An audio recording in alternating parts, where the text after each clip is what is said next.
Okay बेटा, चलो direct and inverse proportion फिर से एक बार स्टार्टिंग से थोड़ा सा बताता हूँ। सो दो टाइप के प्रपोर्शन होते हैं, एक होता है डायरेक्ट प्रपोर्शन और एक होता है inverse proportion. So direct proportion कब बोलते हैं हम लोग, जैसे कि फॉर एग्जांपल अगर मैं फॉर एग्जांपल लेता हूँ 4 फ्लावर्स अगर 40 रुपीज़ के आते हैं, तो अगर मैं 8 फ्लावर्स खरीदूंगा तो कितने रुपए देने पड़ेंगे? 80 रुपीज़ देने पड़ेंगे। इसका मतलब जैसे ही फ्लावर्स की संख्या हमारी बढ़ेगी हमारे पैसे भी बढ़ेंगे, वो भी ज़्यादा देने पड़ेंगे, है ना। तो जब दोनों ही वैल्यूज़ एक साथ इंक्रीज होती है या फिर दोनों ही एक साथ डिक्रीज भी होती है तो उसको हम लोग बोलते हैं डायरेक्ट प्रपोर्शन। जैसे कि फॉर एग्जांपल मान लो कि अगर कहीं कोई इंसान 60 किलोमीटर पर आवर के स्पीड से जा रहा है, ठीक है, गाड़ी से जा रहा है 60 की स्पीड से जा रहा है और वहाँ पे अगर उसको जाने में 4 घंटे लगते हैं, ठीक है, कहीं एक जगह जा रहा है वो 60 की स्पीड से गाड़ी जा रही है, 4 घंटे में पहुँचता है वहाँ पे। अब अगर वहीं पे कोई इंसान 30 किलोमीटर पर आवर के स्पीड से जाए अपूर्वा, तो क्या होगा?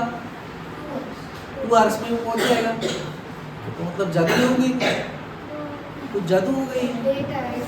8 आवर्स लगना चाहिए, जो 60 के स्पीड से जा रहा था तो 4 घंटे लगते थे, अब वो धीरे जाने लगा तो फास्ट पहुंच गया, तो जल्दी पहुंच गया, है ना। तो अगर स्पीड आधी हो गई है तो टाइम तो बढ़ना चाहिए ना, तो टाइम कम कैसे होगा? इसका मतलब देखो, एक चीज़ कम हुई तो दूसरी चीज़ बढ़ गई है यहाँ पे, है ना। अगर हम लोगों ने स्पीड की वैल्यू कम कर दिया तो वहाँ पे पहुँचने के लिए अपने को टाइम ज़्यादा लगेगा, बराबर। दूसरा एग्जांपल देखो, ये किस चीज़ का एग्जांपल हुआ? फिर इनवर्स प्रोपोर्शन का एग्जांपल हुआ, ठीक है। इसका मैं एग्जांपल बाद में आप लोगों को देता हूँ। दूसरा मान लो कि 10 साइकिल्स हम लोगों ने खरीदी और 10 साइकिल्स हमारी आ रही है 2 लाख रुपीज़ में, 20,000 की एक साइकिल, ठीक है। अगर हम लोगों ने 5 ही साइकिल खरीदी होती तो हम लोग को कितने रुपए देने पड़ते? 1 लाख। इसका मतलब जैसे ही हम लोगों ने साइकिल की संख्या कम कर दी तो अपने को पैसे भी अब कम देने पड़ेंगे। तो दोनों ही चीज़ें कम हो रही है या फिर दोनों ही चीज़ें जब बढ़ रही है तो it is an example of direct proportion, ठीक है। लेकिन ऐसा ज़रूरी नहीं है कि अगर दोनों चीज़ें बढ़ रही है या दोनों कम हो रही है तो डायरेक्ट प्रपोर्शन ही होगा, ज़रूरी नहीं। फिर अभी आप लोग सोचोगे कि यार अभी 2 मिनट पहले सर ने बोला था दोनों बढ़ेगी या दोनों कम होगी तो डायरेक्ट प्रपोर्शन होगा, और हम बोल रहे हैं कि नहीं ज़रूरी नहीं है। तो ज़रूरी कब नहीं है? अब जैसे यहाँ पे कौन सी 2 चीज़ें हैं, एक है फ्लावर्स की संख्या और एक है उसकी कॉस्ट, बराबर। तो इनका रेशो सेम आ रहा है क्या, वो चेक करना बहुत ज़रूरी है। 2 चीज़ें कौन सी है? 2 वेरिएबल्स, फ्लावर्स एंड उसका कॉस्ट। अगर मैंने फ्लावर्स को ले लिया x और कॉस्ट को ले लिया y, तो 4 फ्लावर कितने में आ रहे थे? 14। और 8 कितने में आ रहे? 80। तो अब मैं इसका रेशो निकाल के चेक करता हूँ कि इनका रेशो सेम आ रहा है क्या। मैं इसका रेशो निकाल रहा हूँ। सो 4/40 कितना आएगा आंसर? 1/10। 8/80 कितना आ रहा है? सो अगर रेशो सेम आएगा तो ही हम लोग बोलेंगे कि भैया डायरेक्ट वेरिएशन। मतलब सिर्फ दोनों चीज़ें कम होने से या दोनों चीज़ें एक साथ बढ़ने से हम लोग डायरेक्टली डायरेक्ट वेरिएशन है ऐसा बोल नहीं सकते। रेशो सेम होना ज़रूरी है, ठीक है। अब दूसरा कंडीशन, इसमें ये क्वेश्चन में भी देख लेते, पूरा टेबल वेबल नहीं बनाता हूँ मैं, आप लोगों को समझ में आ जाएगा शायद। देखो 10 साइकिल कितने की आ रही थी? 2 लाख। और 5 साइकिल कितने की आई? रेशो सेम आ रहा है क्या, चेक करते सिर्फ। सो एक 0 यहाँ कट गया, क्या बचा? 1/0 कितने? 4, है ना, 1/20,000। ये हुआ 5 1 जा 5, 5 2 जा 10। ये भी कितना आया? 0 कितने आया? यहाँ पे भी 4। देखो रेशो सेम आ गया, ठीक है। एक चीज क्या थी? साइकिल की संख्या, और दूसरी चीज क्या थी? उसकी कॉस्ट। रेशो सेम आ रहा है, तो अगर रेशो सेम है तो it is an example of direct variation या फिर डायरेक्ट प्रोपोर्शन, ठीक है। अब इनवर्स प्रोपोर्शन फिर क्या होता है, एक एग्जांपल बताता हूँ सिर्फ। कल भी मैंने यही एग्जांपल दिया था। मान लो कोई काम हम लोग कर रहे हैं और वहाँ पे हम लोगों ने 40 लेबरर्स को लगाया हुआ है, वर्कर्स को लगाया हुआ है, 40 लोग मिलके काम कर रहे हैं और वहाँ पे काम करने में पूरा हमारा काम होते होते 100 दिन लग जाते हैं। 40 लोग लगाए, 100 दिन में काम पूरा हो रहा है, ठीक है। अभी वहाँ पे अगर हम लोगों ने अद्वैत, अगर मैं वहाँ पे 20 लोग लगाता हूँ तो फिर मेरा काम कितने दिन में होगा? Very nice. काम करने के लिए लोग ही कम कर दिए तो टाइम तो ज़्यादा लगेगा, है ना। तो जो पहले 100 दिन में काम हो रहा था अब तो ज़्यादा होना चाहिए, ज़्यादा टाइम लगने वाला है। मतलब जैसे ही एक वैल्यू हमारी कम हो रही है तो दूसरी वैल्यू हमारी बढ़ रही है। जैसे ही लोगों की संख्या हमने कम कर दी काम करने वालों की, तो लगने वाला टाइम एकदम से बढ़ गया। तो एक वैल्यू कम तो दूसरी वैल्यू ज़्यादा, तो एक कौन सा वेरिएशन हुआ? इनवर्स वेरिएशन हुआ। बहुत बढ़िया अद्वैत ने बताया कि 200 आंसर आएगा। अभी देखो इसमें जैसे कि डायरेक्ट वेरिएशन में रेशो सेम होता है, हम लोगों ने चेक किया। इनवर्स वेरिएशन में रेशो सेम हो रहा है क्या? देखो तो 40/100, 0 कट गया, 2 2 जा 4, 2 5 जा 10, 2/5 है। दूसरा 20/200, 0 कट गया, 2 1 जा 2 10 जा, रेशो तो सेम नहीं आता। इसका मतलब इनवर्स में रेशो सेम नहीं रहता। प्रोडक्ट रहता है क्या? फिर इसको इंटू करूँ तो कितना आएगा? 40 × 100 4000। इसको इंटू करूँ तो कितना आएगा? 2 2 जा 4, 3 0। सेम आया क्या? इसका मतलब इनवर्स प्रोपोर्शन में क्या सेम होता है? प्रोडक्ट सेम होता है, ठीक है। चलो अब देखते हैं क्वेश्चंस। कल मैंने 2-3 क्वेश्चन करके दिए थे, मैं क्वेश्चन नंबर 4 बता रहा हूँ। आप लोग पहले के 3 देख लेना, अगर नहीं समझ में आया तो मुझे बताना, मैं करके दूँगा, ठीक है। क्वेश्चन नंबर 4, किसी को डाउट है? किसी ने कुछ बोला? हाँ। तो अगर एक पेन की 5 पेन की प्राइस है, 5 पेन की प्राइस है 150 150 आणि 6 पेनची प्राइस 200 आहे। 200, ठीक है, बिल्कुल परफेक्ट हो सकती है ऐसी बात। सो पेन और कॉस्ट, 5 पेन 150 में आ रहे थे और लेकिन 10 पेन जो है, क्योंकि हमने ज़्यादा पेन ले लिए तो उन्होंने थोड़ा अपने को डिस्काउंट दे दिया, 200 रुपये में दे दिया। तो ठीक है, अभी अपना सवाल फिर ये होगा कि सर ये डायरेक्ट वेरिएशन है कि इनवर्स वेरिएशन है, ऐसा ही सवाल होगा ना। ठीक है, तो आप लोग बताओ कि देख के हम लोग इसको इनवर्स वेरिएशन बोल सकते हैं क्या? इतना बता दो, सिर्फ इनवर्स बोल सकते हैं क्या? बोल सकते हैं। अगर पेन की संख्या बढ़ गई तो पैसे कम हो गए क्या? 150 रुपये से और कम लग रहे हैं अभी अपने को? नहीं ना, तो इनवर्स तो नहीं हो सकता। इनवर्स कब होता है? अभी थोड़ी देर पहले हम लोगों ने 40 लोग लगाए थे तो 100 दिन में काम हो रहा था। तो जब 20 लोग लगाए तो 100 से कम टाइम में हुआ क्या काम अपना? नहीं ना। तो जैसे एक वैल्यू कम हुई तो दूसरी वैल्यू तो हमारी इस वैल्यू से बढ़ गई है। एक वैल्यू कम, दूसरी वैल्यू ज़्यादा, तब इनवर्स है। अब यहाँ पे देखो, ये क्वेश्चन जब हम लोग कर रहे हैं तो यहाँ पे जैसे संख्या हमारी बढ़ गई है तो ये कम हो गई क्या? 150 से कम हुआ क्या? 100 रुपये हो गया, 75 रुपये हो गया? नहीं ना। तो इसका मतलब ये इनवर्स तो हो ही नहीं सकता।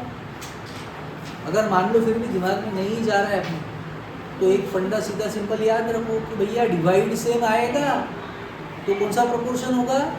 डायरेक्ट प्रोपोर्शन होगा। और अगर प्रोडक्ट सेम आएगा तो कौन सा होगा? और अगर कुछ भी नहीं आएगा तो कुछ भी प्रोपोर्शन नहीं होगा, क्योंकि इसमें कुछ भी सेम नहीं आ रहा है। इसको डिवाइड करोगे तो 5 1 जा 5 3 जा 1/30 आया। इसको डिवाइड करेंगे तो 1/20, मतलब ratio not same, so direct proportion नहीं। प्रोडक्ट आ रहा है क्या? 15 5 जा 75, 750 हो गया। ये आ गया 2000। प्रोडक्ट सेम आ रहा है क्या? नहीं। तो इसका मतलब न हमारा रेशो सेम है और न हमारा प्रोडक्ट सेम है। तो इसका मतलब देयर इज नो वेरिएशन, इसमें कोई भी प्रोपोर्शन नहीं है, ना डायरेक्ट है ना इनवर्स। ठीक है, clear? Question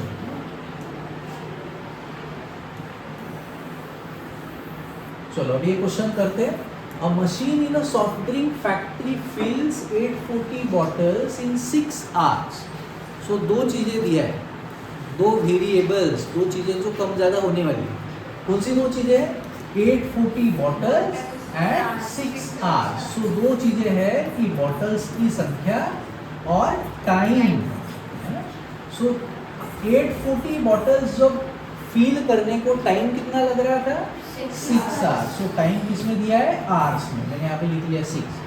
how many bottles will it fill in 5 hours? तो अब मैं 5 कहाँ पे लिखूँ? ये टाइम के सामने लिखूँ कि बॉटल्स के सामने लिखूँ? टाइम, क्योंकि 5 hours है. तो यहाँ पे तो अपने को पता नहीं है, मैंने इसको ले लिया x, ABCD Z कुछ भी ले सकते. ठीक है, यहाँ तक ओके. अब सादा सिंपल सोचना है कि भैया ये क्वेश्चन अपना डायरेक्ट वाला है कि इनवर्स वाला. क्योंकि अगर डायरेक्ट वाला होगा तो रेशो सेम करेंगे, इनवर्स वाला होगा तो प्रोडक्ट सेम करेंगे, आंसर आ जाएगा. तो अभी अपूर्व बताओ, अगर हम लोग 6 घंटे में इतनी बॉटल भर सकते थे, एक मशीन अपने पास है, 6 घंटे वो मशीन काम करती है, 840 बॉटल्स भर देती है. अब वही मशीन को हमने 5 ही घंटे चलाया तो हमारी बॉटल्स की संख्या 840 से ज़्यादा होगी कि कम होगी? कम होगी नेचुरली. बराबर कितनी होगी पता नहीं, लेकिन कम तो होगी ना. इसका मतलब टाइम कम हो रहा है तो कम टाइम में बॉटल भी तो कम ही भरी जाएगी. तो दोनों चीज़ें कम हो रही है, तो कौन सा वेरिएशन हुआ? Direct variation. हमारे क्वेश्चन में या तो क्वेश्चन डायरेक्ट वाला है या तो इनवर्स वाला है. ठीक है. सो अगर दोनों चीज़ें कम हो रही है तो it is an example of direct variation. So हम लोग यहाँ पे लिखेंगे कि it is an example of direct variation. अगर आप लोगों को बोलते कि भैया कैसे पता चला डायरेक्ट वेरिएशन, एक्सप्लेन करो. जनरली तो बोलते नहीं है, लेकिन अगर बोलेंगे तो हम लोग क्या लिखेंगे कि as the time to fill the number of bottles decreases, the number of bottles filled will also decrease. बराबर ना. अगर कम टाइम के लिए मशीन चालू रखेंगे तो नेचुरली बॉटल्स भी कम ही भरी जाएगी. So as both the quantities decrease, so it is an example of direct variation. ठीक है, इतना सब लिखने की ज़रूरत नहीं है, सीधा सीधा it is an example of direct proportion. अब डायरेक्ट प्रोपोर्शन है तो फिर क्या फ़ायदा हुआ? क्या सेम रहेगा? देयरफॉर रेशो इज सेम या फिर कांस्टेंट. सो रेशो कांस्टेंट का मतलब this upon this will be equal to this upon this. So 840 upon 6 will be equal to x/5. Cross multiply करना है कर सकते हो, या फिर पहले इसको सिंप्लीफाई करना है वो भी कर सकते हो. ठीक है, मैं सिंप्लीफाई कर देता हूँ. मेरे ख्याल से 14 6 84 आता है. 14 6 14 6 140. 14 6 नहीं होता तो मैं 14 6 कर देता हूँ. 6 1 जा 6, 14 6 जा 140. ठीक है ना. So 140 by 1 equal to x/5. Cross multiply. X into 1 is x. 14 5 जा 70. 14 5 जा 70, साथ में 6. So इसका मतलब हम लोग 5 घंटे में कितनी बॉटल भर पाएंगे? 700. Confusion? So therefore we can fill 700 bottles in 5 hours. Doubt है किसी को? पूछना है? चलो अगला question. A photograph of a bacteria enlarged 50,000 times attains a length of 5 centimeter as shown in the diagram. Bacteria तो अपने को पता है दिखता नहीं, तो उसको जूम किया माइक्रोस्कोप में. माइक्रोस्कोप का काम क्या है? चीज़ को बड़ा करेगा तभी तो अपने को दिखेगा. तो बैक्टीरिया का साइज जूम किया, वो कितने बार किया? 50,000 टाइम्स जूम किया. आपने मोबाइल में रहता है 2 times 10 times 50 times 100 times है ना. बस 20,000 टाइम्स जब उसको जूम किया तो उसकी लेंथ कितनी आई? 5 सेंटीमीटर की लेंथ आई. ठीक है ना. तो अभी अपने को जो लेंथ दिख रही वो तो बड़ा हो नहीं रहा है ना, अपने को दिख रहा है 5 सेंटीमीटर. वो तो साइज उसका तो उतना ही है, लेकिन अपने को दिख रहा है 5 सेंटीमीटर का दिख रहा है. सो एनलार्जमेंट अगर मैं 50,000 बार करता हूँ, एनलार्जमेंट जब मैं करता हूँ 50,000 टाइम्स, तो मुझे उसकी लेंथ कितनी दिखती है? सेंटीमीटर में 5 सेंटीमीटर दिखती है। What is the actual length of the bacteria? तो भैया एक्चुअल लेंथ कितनी है? चलो इस क्वेश्चन को बाद में देखते हैं। If the photograph is enlarge 20,000 times only, अगर 20,000 टाइम्स एनलार्ज किया होता, सो यहाँ पे लिखूंगा ना, तो फिर what would be the enlarge length? तो कितना दिखता बड़ा? मेरे ख्याल से तो आप लोग ऐसे ही बता दोगे आंसर। कितना कितना कम होगा? देख के बता सकते हो डायरेक्ट आंसर? 3 होगा। और किसको क्या लगता है? जब 50,000 बार बड़ा किया तो 5 सेंटीमीटर है, तो 20,000 बार बड़ा करेंगे तो 2 सेंटीमीटर। सिंपल, आ गया है ना, सादा सिंपल लॉजिक। 50,000 टाइम्स बड़ा कर रहे हैं तो 5 सेंटीमीटर का दिख रहा है।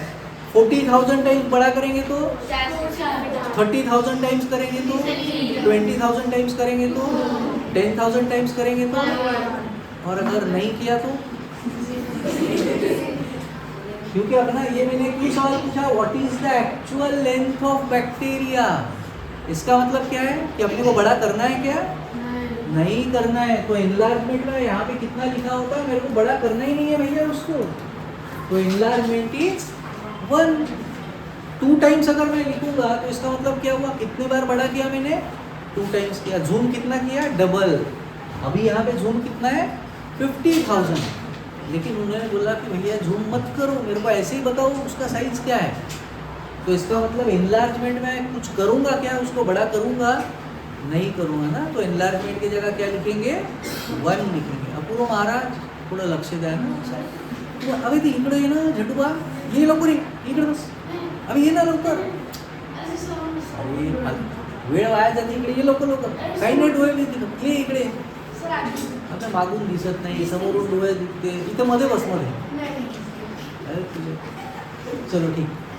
सो 1 टाइम्स अगर उसको एनलार्ज करेंगे तो उसकी वैल्यू कितनी होगी, ये निकालना है। ये एक क्वेश्चन है।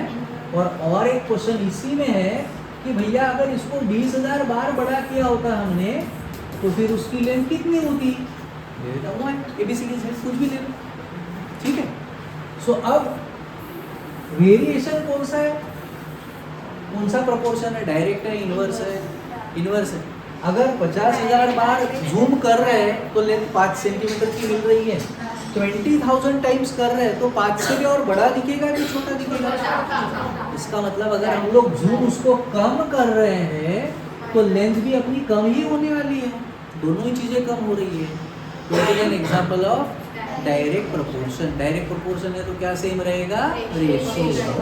सो मैं यहाँ पे लिख रहा हूँ, it is an example of direct proportion. So direct proportion है तो what is same? So ratio is same या फिर कांस्टेंट। तो अगली स्टेप बेटा, तो अब मैं यहाँ पे क्या लिखूंगा? अब मैं यहाँ पे लिखूंगा 50,000 divided by 5 is equal to 1 divided by x is equal to 20,000 divided by, ठीक है ना। यहाँ पे तो मुझे दोनों वैल्यूज पता है, मैं सिंप्लीफाई कर सकता हूँ। 5 कट गए, सो ये कितना है, कितने zeros? 10,000 by 1 equal to 1 by x equal to 20,000 by. अब ये अगर मुझे दोनों वैल्यू पता है ऊपर नीचे की, मतलब ये फ्रैक्शन पता है, तो मैं इसको इसके भी इक्वल लिखता हूँ, इसको इसके भी इक्वल लिखता हूँ, क्रॉस मल्टीप्लाई करके आंसर निकाल लेता हूँ, क्योंकि तीनों की वैल्यू तो सेम है ना, रेशियो इज कांस्टेंट, ठीक है। तो मैं इन दोनों को इक्वल लिख रहा हूँ, देखो 10,000 by 1 is equal to 1 by x, cross multiply. So कितना आया, इसको मैं थोड़ा ऊपर कर दूँ बेटा, cross multiply. So 10,000 x equal to 1 by 1, 1 into 1 is 1। अब x निकालने के लिए क्या लिखेंगे, 1 डिवाइडेड बाय, तो अपूर्व बताओ आंसर इसका।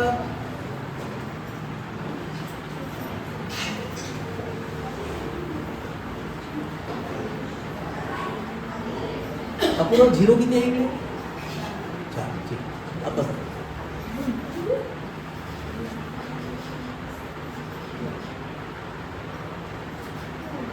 सारखं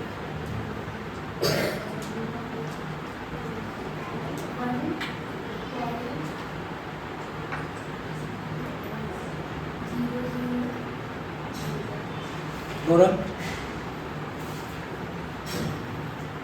0.001. फैंटास्टिक। अंडे कितने हैं नीचे? 4। तो क्या करना है अपने को, जो ऊपर की संख्या है मैं लिख लूँगा, ऊपर जितने भी डिजिट होंगे वो लिख लूँगा। अब 4 0 है तो मुझे 4 संख्या छोड़ के पॉइंट देना है, 1 2 3 4 पॉइंट। सो इसका मतलब अगर उसको एनलार्ज करेंगे ही नहीं तो उसकी लेंथ कितनी रहेगी? इतनी सेंटीमीटर रहेगी। ठीक है। सो ये आ गया हमारे पहले क्वेश्चन का आंसर कि भैया अगर एनलार्ज नहीं करते तो what will be the length. Okay, वो आंसर लिख लेता हूँ। So when we do not enlarge the actual length is 0.0001 centimetre. ये हुआ एक क्वेश्चन का आंसर। डाउट है? दूसरे क्वेश्चन का निकालना बाकी है। दूसरा क्वेश्चन क्या था? वही फ्रैक्शन को इक्वल निकालना है ना। मैंने देखो इस फ्रैक्शन को, ये जो 3 इक्वल है फ्रैक्शंस, उसमें से पहले 2 लिख लिए, क्रॉस मल्टीप्लाई करके आंसर निकाल लिया। अब मैं पहला और तीसरा लिख रहा हूँ। 10,000 by 1 equal to 20,000 by 1। So इसको ऊपर कर देता हूँ थोड़ा। So 10,000 by 1 equal to 20,000 by 1, cross multiply. So 10,000 y equal to 20,000। So y equal to 20,000 by 10,000, y equal to. So इसका मतलब देखो आप लोगों ने डायरेक्ट बता दिया था कि कितना होगा लेंथ, है ना। सो आंसर आ गया। आंसर लिखते वर्ड्स में। So when enlargement is 20,000 times the length is how much? 2 centimeter. Doubt? पक्का? चलो नेक्स्ट क्वेश्चन। बेटा पूरा तो डार्क से होगा। In a model of a ship, the mast is 9 centimeter high, while the mast of the actual ship is 12 meter high. एक चीज centimetre में और एक चीज मीटर में। मॉडल जब हम लोग बनाते हैं किसी भी चीज़ का, जैसे आप लोगों ने देखा होगा कि अभी राम मंदिर का काम चल रहा है, तो या फिर कोई भी जब बिल्डिंग बनती है तो उसका पहले छोटा सा मॉडल भी बनता है। देखो तो वो मॉडल जो रहता है वो प्रपोर्शनेट रहता है, जो चीज़ बनने वाली है उसके प्रपोर्शन में रहता है। इसका मतलब क्या? जैसे कि आप लोगों ने जब घर बनाए होंगे या फिर घर खरीदा होगा, जो भी किया होगा, तो घर का मैप बनता है। घर का मैप देखा है आप लोगों ने? तो आपके घर में अगर हॉल सबसे बड़ा है तो मैप में भी हॉल ही सबसे बड़ा रहता है। अगर वॉशरूम सबसे छोटा है तो मैप में भी वॉशरूम ही सबसे छोटा रहता है। इसका मतलब वो चीज़ें डायरेक्ट प्रपोर्शन में रहती है। अगर एक्चुअल में हॉल सबसे बड़ा है तो मैप में भी हॉल ही सबसे बड़ा है। अगर एक्चुअल में वॉशरूम सबसे छोटा है तो मैप में भी वॉशरूम ही सबसे छोटा रहेगा, बराबर। तो ये रहता है, इसको हम लोग क्या बोलेंगे? Direct proportion. तो अब इस चीज़ में in model of a ship the mast is 9 centimetre high. So model और एक्चुअल दो चीज़ें। In model the mast is 9 centimetre high. So mast की हाइट कितनी है? 9। और लेकिन एक्चुअल शिप में वो हाइट कितनी है? 12 मीटर है। मैं उसको सेम यूनिट कर देता हूँ। सो सेम यूनिट करने के लिए अगर मुझे मीटर का सेंटीमीटर करना है तो मुझे क्या करना पड़ता है? 100 करना पड़ता है। सो 12 इंटू 100 करूँगा तो कितना आएगा? 1200 आ गया। ठीक है। If the length of the ship is 28 metre, अगर शिप की लेंथ 28 मीटर है, how long is the model ship? तो अब मैं यहाँ पे 28 कहाँ पे लिखूँ भैया? ऊपर लिखूँ कि नीचे? नीचे लिखना पड़ेगा। सिर्फ सेंटीमीटर में कर देंगे क्योंकि ये तो एक्चुअल शिप की बात चल रही है। Length of the ship is 28 metre. Actual ship 28 metre लंबी है। सो सेंटीमीटर में कितना हुआ? तो फिर भैया उसको हम लोग जब मॉडल बनाएंगे तो कितना लंबा मॉडल बनाएंगे? प्रपोर्शन में रहेगा, डायरेक्ट प्रपोर्शन में। सो हम लोग यहाँ पे लिखेंगे it is an example of direct proportion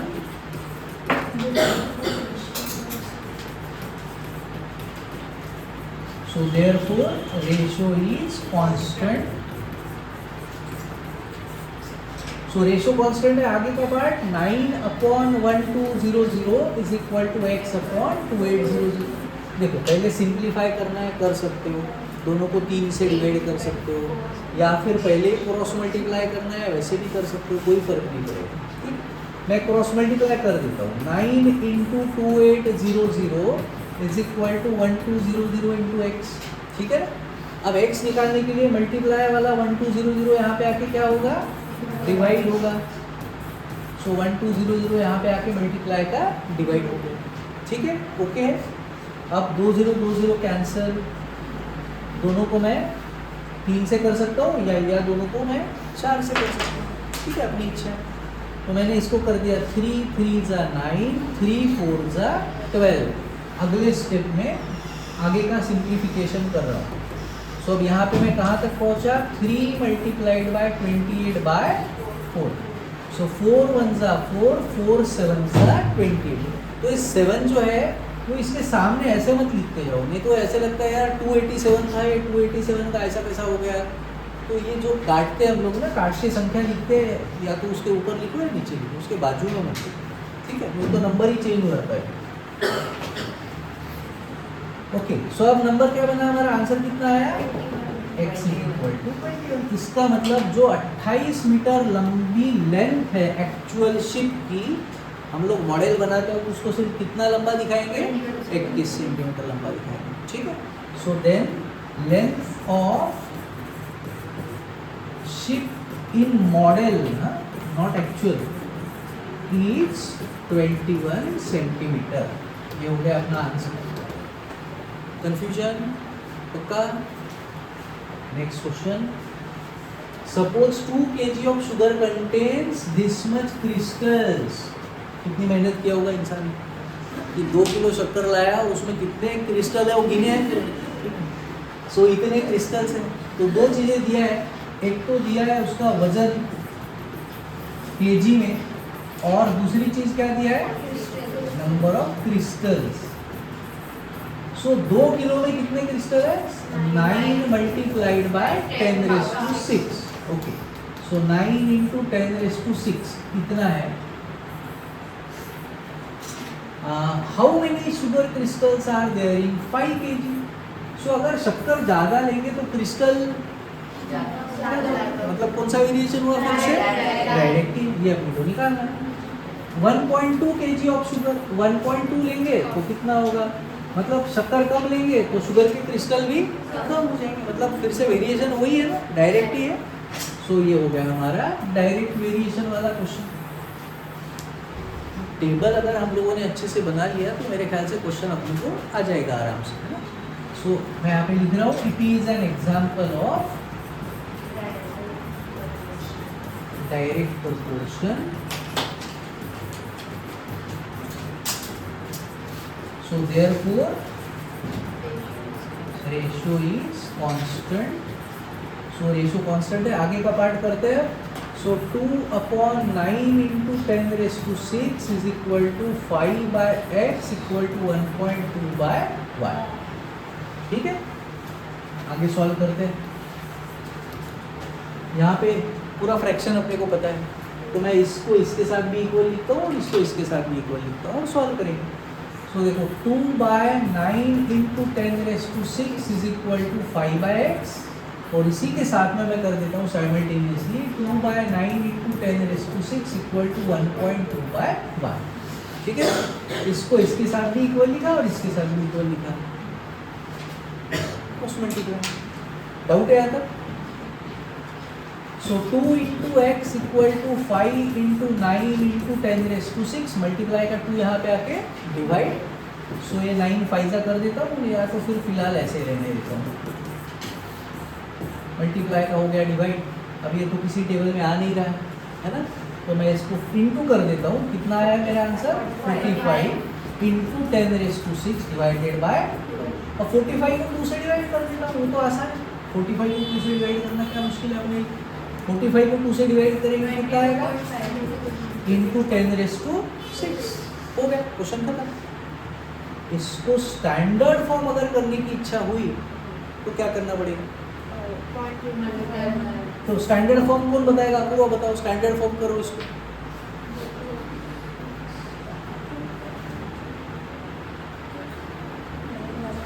सार्थक, हाँ 5 zeros, ओके, गलत हो रहा है थोड़ा सा।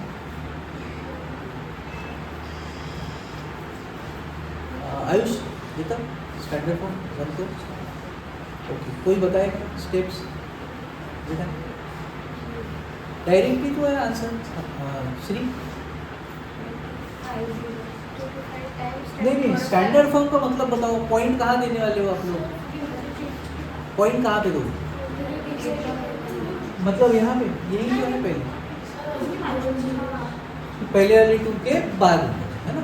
जब स्टैंडर्ड फॉर्म किसको बोलते हैं याद होगा ना आप लोगों को, अगर मैंने ऐसे लिखा तो ये स्टैंडर्ड फॉर्म है, एक संख्या के बाद पॉइंट चाहिए हमको।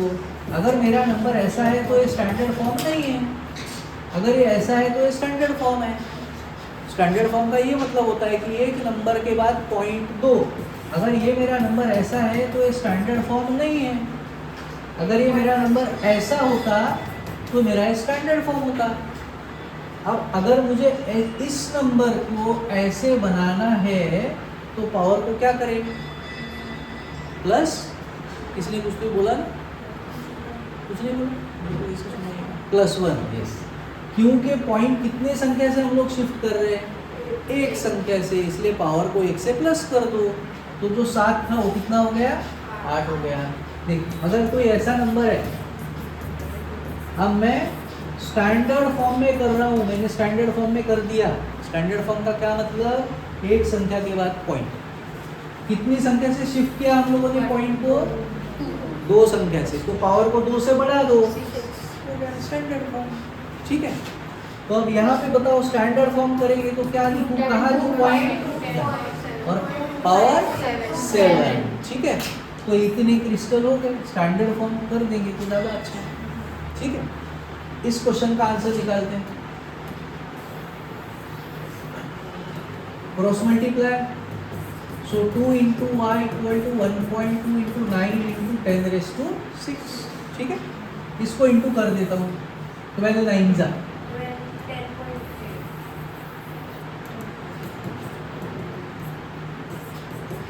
सो 12 9 जा कर दिया, 12 9 जा 108 आया। पॉइंट के बाद एक संख्या थी, एक संख्या छोड़ के मैंने पॉइंट दे दिया, ठीक है। अब ये जो मल्टीप्लाई वाला 2 था, तो मल्टीप्लाई वाला 2 भी यहाँ पे मैंने डिवाइड कर दिया, 2 से इसको डिवाइड करूँगा तो मेरा आंसर आएगा, साथ में ये संख्या वैसी, ठीक है। डाउट, सो दोनों के आंसर अपने को वर्ड्स में लिखने पड़ेंगे कि भैया अगर 5 किलो शक्कर लोगे तो इतना क्रिस्टल मिलेगा, और अगर 1.2 kg लोगे तो इतना क्रिस्टल मिलेगा, ठीक है।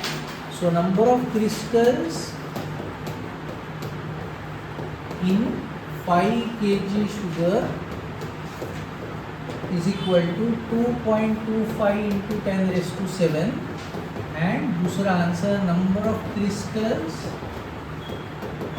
in 1.2 kg sugar is 5.4 into 10⁶। कुछ सेंटीमीटर मीटर वगैरह लिखना है नहीं ना, नंबर ऑफ क्रिस्टल्स है, इसमें क्या लिखेंगे, सेंटीमीटर, ठीक है। चलो अगला question, Rashmi has a road map with a scale of 1 centimeter representing 18 kilometre, इसका क्या मतलब हुआ, थोड़ा बताओ।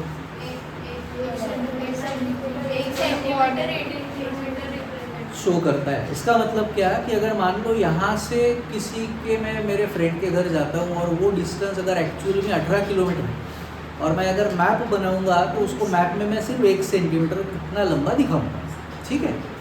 तो हम लोग एक्चुअल लेंथ को मैप के लेंथ में जब कन्वर्ट करेंगे सो 18 जो किलोमीटर रहेगा उसको कितना लिखेंगे सिर्फ। लेकिन फिर से गड़बड़ ये है कि यूनिट अलग अलग है, ठीक। एक किलोमीटर है और दूसरा सेंटीमीटर, ठीक। एक्चुअली ना इसको सेम करने की भी ज़रूरत नहीं करेंगे तो भी बराबर आएगा आंसर। देख इसके पहले वाले क्वेश्चन में भी सेम नहीं था, हम लोगों ने सेम किया था, है ना। ये वाले क्वेश्चन में अगर नहीं किया होता तो देखो तो कुछ फर्क पड़ा होगा क्या। मैं इसी क्वेश्चन को यही टेबल, एक चीज़ थी 9 और दूसरी चीज़ क्या थी उसकी एक्चुअल में 12 मीटर, ये सेंटीमीटर था ये मीटर था, और दूसरी चीज़ ये थी 28 मीटर और ये अपने को निकालना था, बराबर ना। सिर्फ हमने इसको यूनिट सेम कर दिए थे उस वक्त। अगर मैं नहीं करता फिर क्या करते हम लोग, हम बोलते कि भैया ratio same, cross multiply, so 9 into 28 equal to 12 into x.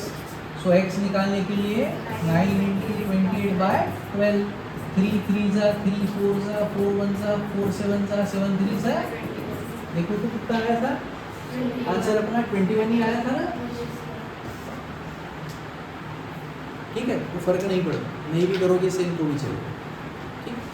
Important चीज़ ये है कि यहाँ पे अगर लेंथ, एक्चुअल लेंथ एक अगर 12 मीटर में दिया होता, एक्चुअल लेंथ की बात कर रहा हूँ, अगर 12 मीटर दिया है और दूसरे बात ये 28 कोई दूसरे और यूनिट में दे दिया तो फिर गड़बड़ हो जाएगी।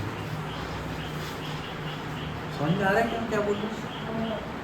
नहीं, जैसे कि ये दोनों चीज़ें सेंटीमीटर में हैं कोई इशू नहीं, ये दोनों चीज़ें मीटर में है कोई इशू नहीं, लेकिन ये 1 मीटर में है और 1 किलोमीटर में है तो फिर गड़बड़ है। तो फिर वो दोनों को सेम करो, कोई भी दोनों को मीटर कर दो या दोनों को किलोमीटर कर दो, कोई प्रॉब्लम नहीं, ठीक है, आंसर आ जाएगा। या फिर अगर थोड़ा कन्फ्यूजन होता ही है अपने को तो यूनिट सेम ही कर देंगे, झंझट नहीं रहेगी। सेम कर दूँ क्या यूनिट, रहने दूँ, समझ में आएगा ना। अगर सेम नहीं करूँगा तो समझ में आएगा ना, ठीक। सो ये एक्चुअल लेंथ किसमें है, किलोमीटर्स में, और मैप की लेंथ किसमें, सेंटीमीटर में ना। सो 18 किलोमीटर को हम लोग कितना दिखाते हैं, सिर्फ 1 सेंटीमीटर दिखाते हैं। She drives on a road for 72 kilometre, what would her distance covered in the map.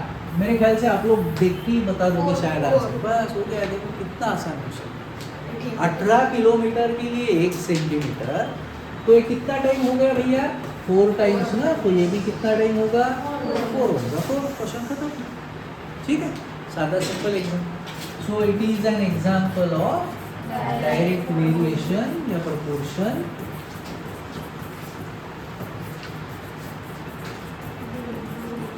So therefore ratio is constant. So ratio constant है तो मैंने लिखूँ 18/1 equal to 72/x, cross multiply 18 into x equal to 72 one 72, x निकालने के लिए 72/18 4 जा। So answer words में therefore what would be her distance covered in the map. So distance covered in map would be 4 centimeter. Doubt? चलो भैया next question है 5 metre 60 centimetre high vertical pole. हम एक पोल की हाइट दी है, उसमें ही 2 यूनिट दे दिया है, मीटर सेंटीमीटर, तो इसको हम लोग कंबाइन करके 1 यूनिट कर रहे हैं, सेंटीमीटर में कर देते हैं। मीटर करेंगे तो पॉइंट में आएगा, तो पॉइंट की झंझट नहीं रखते हैं। सो क्या क्या दिया हुआ है, पोल है और उसका शैडो है। सो मैं यहाँ पे लिखता हूँ पोल की हाइट सेंटीमीटर में, और शैडो का क्या बोलते हैं हम लोग, शैडो की हाइट बोलेंगे कि क्या बोलेंगे, शैडो का लेंथ। सो शैडो का लेंथ वो भी ले लेता हूँ सेंटीमीटर में, ठीक है। सो 5 मीटर 60 सेंटीमीटर हाई पोल, मीटर को अगर सेंटीमीटर करना है तो क्या करना पड़ेगा, इंटू 100। सो 5 मीटर है तो 5 मीटर का कितना होगा, 5, साथ में और ये 60 भी सेंटीमीटर। सो 560. सो पोल की हाइट 560 सेंटीमीटर है. It cast shadow 3 metre 20 centimetre long. तो अपन वहाँ सेंटीमीटर में कितना हुआ? 320 बराबर ना. 3 मीटर का 300 हो गया, साथ में और 20. सो ये आ गया 320 सेंटीमीटर. और अपूर्वा इधर क्वेश्चन आज का झलवाओ नहीं find at the same time the length of the shadow. Find the length of the shadow. इसका मतलब कौन सी चीज फाइंड करना है, ऊपर वाली की नीचे वाली? नीचे वाली. तो वहां पे ले लिया x. Cast by another pole 10 metre 50 centimetre high. So 10 metre 50 centimetre. So 10 metre मतलब 10 into 100 प्लस ये और 50 बराबर ना. सो ये कितना आया? 1000 प्लस 50. ठीक है. सो इसकी हाइट अगर 1050 है तो भैया शैडो कितनी लंबी बनेगी, ये एक सवाल था. और एक है द हाइट ऑफ द पोल. तो इस बार क्या पूछा है? हाइट ऑफ द पोल मतलब क्या, ऊपर का कि नीचे का? ऊपर की चीज पूछी है. मैं इसको ले लेता हूँ x तो ऑलरेडी ले लिया है, तो x छोड़ के कुछ भी ले लो. Which cast shadow 5 metre long. Shadow कितना लंबा है? 5 मीटर. तो कितना लिखो यहाँ? 500. सो रेशो सेम रहेगा कि नहीं रहेगा? डायरेक्ट वेरिएशन है कि नहीं है? जब आप लोग कहीं घूमते फिरते होंगे तो उस वक्त जितना ऑब्जेक्ट का हाइट रहता है ज़्यादा, उतनी ही उसकी शैडो भी ज़्यादा लंबी रहती है. बराबर ना.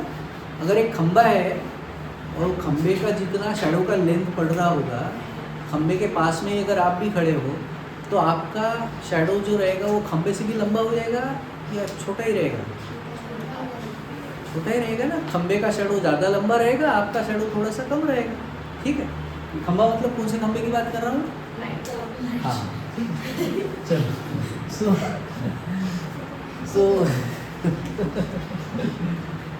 तो यहाँ पे अब हम लोग क्या लिखेंगे? It is an example of direct proportion. So therefore ratio is constant. So ratio constant है, तो अब यहाँ पे मैं लिख रहा हूँ 560 by x is equal to 1050 by 560 by 320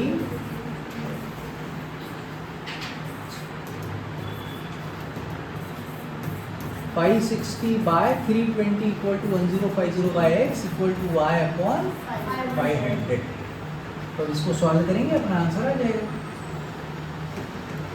सो यहाँ पे एक जीरो कट कर देता हूँ पहले. दोनों एक टेबल में आती है क्या संख्या? 2 के टेबल में आती है. और बड़े टेबल में 4 के टेबल में आती है. बढ़िया. 8 के टेबल में 8 के टेबल में आती है. तो 8 से डिवाइड कर देता हूँ. ठीक है. 8 4 8 7.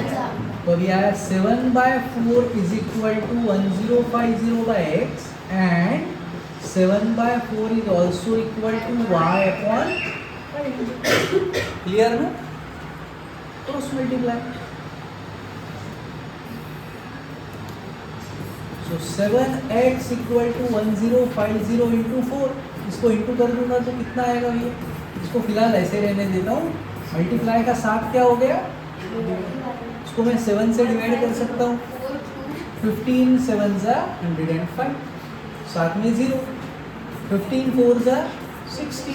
साथ में 0. तो इसका आंसर आ गया. Similarly 7 into 500 equal to 4 into y. सो इसको ऐसे ही रहने देता हूँ. 7 into 500 मल्टीप्लाई का 4 आया डिवाइड. ठीक है ना? यहाँ तक ओके. 4 से इसको डिवाइड कर देता हूँ. इसको 7 से मल्टीप्लाई कर दिया. बराबर नहीं है.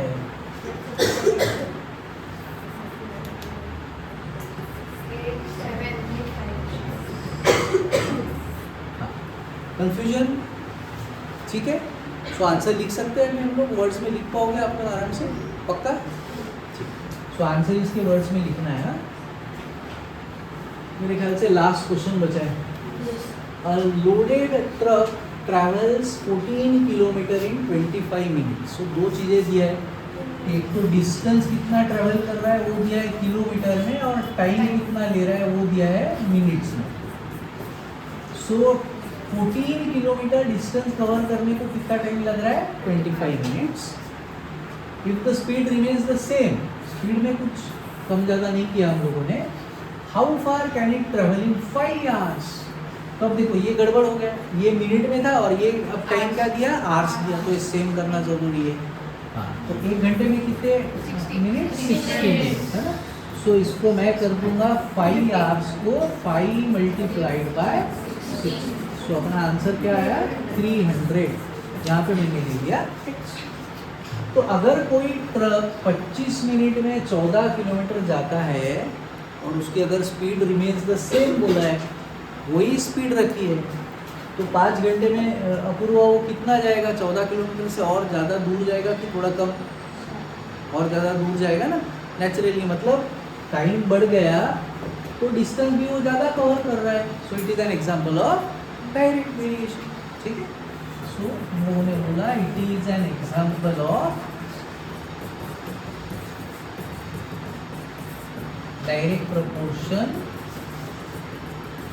सो डायरेक्ट प्रपोर्शन है तो then ratio is constant. So 14 divided by 25 is equal to x divided by 300। Cross multiply कर रहा हूँ। 14 into 300 is equal to 25 into X. So x निकालने के लिए 14 इंटू 300 डिवाइडेड बाय 12। यहाँ तक डाउट? ओके है यहाँ तक? ओके, यस, डिवाइडेड बाय 25 है। सो 25 वन जा और यहाँ पे डिवाइड करूँगा तो 12। अभी इसको इंटू कर देता हूँ। सो 5 घंटे में मतलब 300 मिनट में वो गाड़ी कितना किलोमीटर जाएगी? 168 किलोमीटर।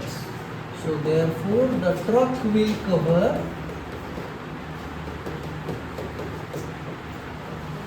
168 किलोमीटर इन 5 आवर्स।